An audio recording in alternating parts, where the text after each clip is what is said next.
A ação violenta da Prefeitura e do Governo do Estado de São Paulo na Cracolândia há 15 dias, somada à decisão de internar compulsoriamente dependentes químicos, é duramente criticada por profissionais da área da saúde e ligados aos direitos humanos. Sobre esse assunto, nós conversamos agora com Léo Pinho, do Conselho Nacional dos Direitos Humanos. Boa noite, Léo. Seja bem-vindo aqui no seu jornal mais uma vez. Boa noite. Agradecer aí a todos os telespectadores do seu jornal. Léo, na semana passada, o Conselho Nacional de Direitos Humanos fez uma vistoria de emergência lá na Cracolândia. Como que foi realizada essa vistoria e quais foram os resultados dela? O Conselho Nacional de Direitos Humanos decidiu, diante de um conjunto de denúncias que estavam chegando, fazer uma missão emergencial para vistoriar a região. Vimos 5 questões, vamos dizer, mais preocupantes nessa vistoria. O primeiro, o governo Dória, ele acabou com um programa de braços abertos, que oferecia trabalho, lugar para a pessoa dormir, uma moradia e 3 refeições diárias.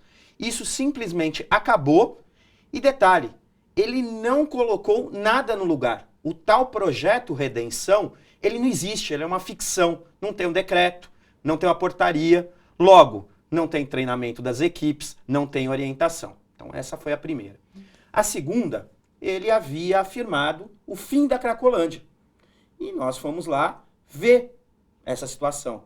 Sim, na Rua Helvétia, aonde está o de braços abertos, o recomeço, realmente não tem mais ninguém naquela rua, porque ela está fechada pela polícia. No entanto, 2 quadras para lá, tem a nova Cracolândia, que é na Praça Princesa Isabel.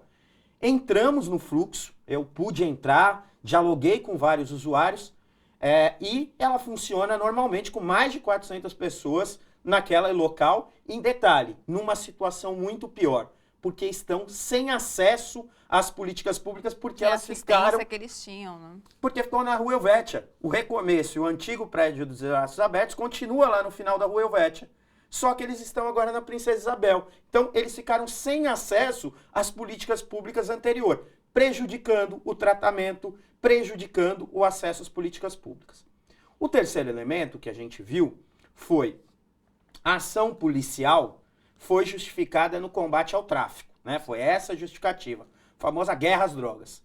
No entanto, entramos no fluxo e as drogas têm chegado normalmente lá. Então, mesmo no aspecto militar, a operação é um fracasso, porque a droga continua, estava em pleno uso. Então, outro elemento muito grave. E um outro muito sério foi o fechamento de comércios, o lacrar prédios, sem nenhum tipo de diálogo, mediação, indo contra toda a legislação.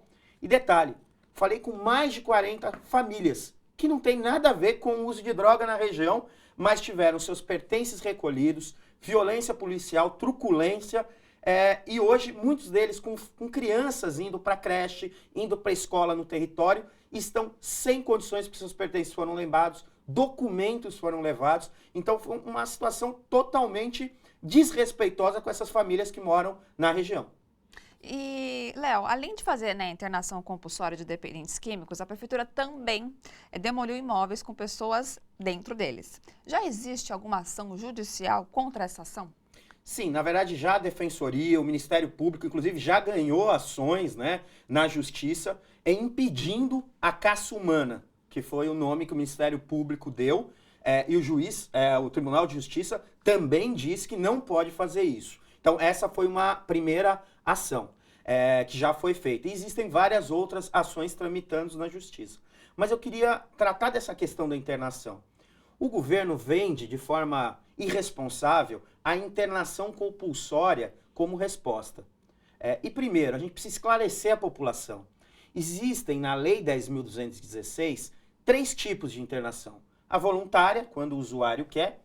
A involuntária, quando a equipe médica, a equipe interdisciplinar avalia que aquela pessoa não tem condições e precisa involuntariamente ser internada. A compulsória é uma medida extrema da justiça, em geral, quando as pessoas cometem algum tipo de violência, alguma situação de risco à sua saúde, à sua situação de vida e a outro.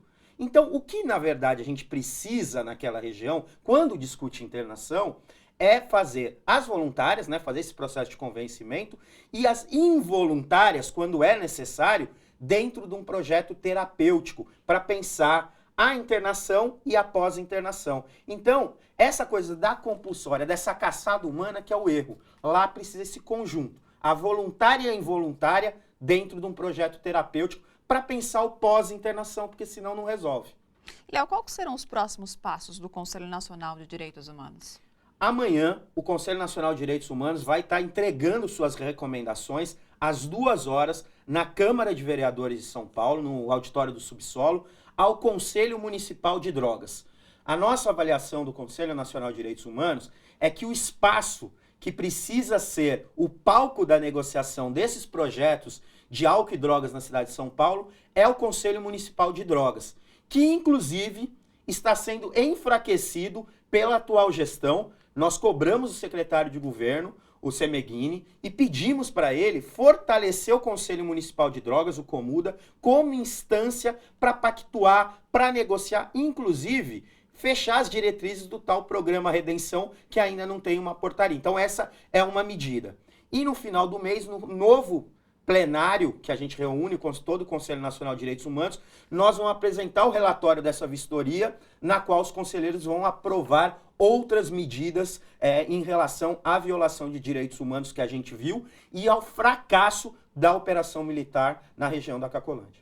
E, Léo, as organizações internacionais como a ONU, elas criticaram as ações na Cracolândia. Isso pode ajudar a coibir esse tipo de atitude do poder público, você acha? Sim, quando tem, na verdade, essa repercussão internacional, ela chama atenção, ela ajuda nessa pressão para os governos pararem de tomarem medidas populistas que não resolvem, porque essa operação do Dória e do Alckmin não é nova. Foi feito na gestão do Kassab a Operação Sufoco e foi igualzinho. Operação militar, tentativa de espalhar pela cidade os usuários, quer dizer, quebra vínculos de tratamento, quebra a continuidade das políticas públicas. E o que a gente precisa é de uma intervenção séria e contínua naquela região, que as políticas públicas tenham perenidade para a gente conseguir melhorar aquela região e buscar a recuperação e o tratamento dessas pessoas. Léo, mais uma vez, obrigado pela sua participação aqui no seu jornal. Obrigado, seu jornal, e estamos à disposição.